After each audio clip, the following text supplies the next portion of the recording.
സഭകളുടെ ഐക്യം കാലഘട്ടത്തിന്റെ ആവശ്യകതയും സമുദായത്തിന്റെ ശക്തിക്കും നിലനിൽപ്പിനും വളർച്ചയ്ക്കും അത്യന്താപേക്ഷിതമാണെന്ന് ബിഷപ്പ് മാർ ജോസഫ് കല്ലറങ്ങാട്ട് കടുത്തുരുത്തിയിൽ നടന്ന സീറോ മലബാർ സാമുദായിക ശാക്തീകരണ സമ്മേളനത്തിൽ അധ്യക്ഷത വഹിച്ച് സംസാരിക്കുകയായിരുന്നു ബിഷപ്പ്. രാഷ്ട്രീയത്തിലും ഭരണസേവന മേഖലകളിലെല്ലാം സഭാമക്കളുടെ സാന്നിധ്യം കൂടുതൽ കരുത്തോടും ശക്തിയോടും കൂടെ ഉണ്ടാവണമെന്ന് പറഞ്ഞ ബിഷപ്പ് സഭയിൽ കന്യാസ്ത്രീകൾ ചെയ്യുന്ന സേവനം മഹത്തരമാണെന്നും കന്യാസ്ത്രീകളില്ലാത്ത സഭയെക്കുറിച്ച് ചിന്തിക്കാൻ പോലും കഴിയില്ലെന്നും ഓർമ്മിപ്പിച്ചു. നമുക്ക് നമ്മുടെ സമുദായത്തിൻ്റെ ഏറ്റവും വലിയ ഒരു ശക്തി നമ്മളുടെ സമർപ്പിത സഹോദരിമാരാണ്. ആ സഹോദരിമാരുടെ എണ്ണം കുറയുമ്പോൾ വാസ്തവത്തിൽ നമ്മുടെ സഭ ആ നിശബ്ദതയിൽ മരിക്കുകയാണ്.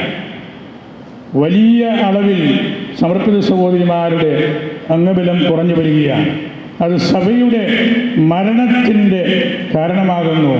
ഈ സമുദായത്തിൻ്റെ ഏറ്റവും വലിയ നഷ്ടത്തിൻ്റെ കാരണമാകുന്നു എന്ന് പിതാക്കന്മാർ പറഞ്ഞു വെക്കുന്നതിൻ്റെ മഹത്വം നമ്മൾ തിരിച്ചറിയണം. നമ്മൾ ബന്ധപ്പെടുന്ന എല്ലാവരും നമുക്ക് പ്രധാനപ്പെട്ടവരാണ്.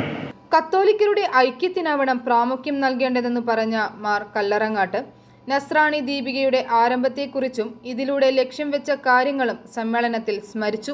രൂപതാ വികാരി ജനറൽമാരായ monsignor Sebastian വേത്താനത്ത്, monsignor Joseph Kaniyodickal, Kaduthuruthy ഫൊറോന പള്ളി വികാരി ഫാദർ ജോൺ പാളിത്തോട്ടം, SMYM രൂപതാ പ്രതിനിധി എഡ്വിൻ ജോസ് മുണ്ടുമാക്കിൽ, ഷീബ ബിനോയ് പള്ളിപ്പറമ്പിൽ, ജോസ് ജെയിംസ് നിലപ്പന എന്നിവർ പ്രസംഗിച്ചു.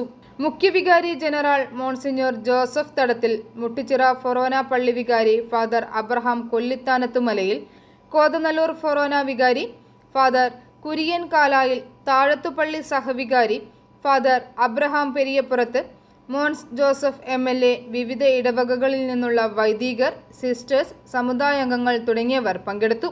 കടുത്തുരുത്തി, മുട്ടുചിറ, കോതനല്ലൂർ ഫൊറോനകളുടെ പരിധിയിലെ 22 ഇടവകകളുടെ നേതൃത്വത്തിലാണ് കടുത്തുരുത്തി സെന്റ് മേരീസ് ഫൊറോന താഴത്തുപള്ളി ഇടവകയിൽ സമ്മേളനം നടന്നത്. i4 news, Ettumanoor.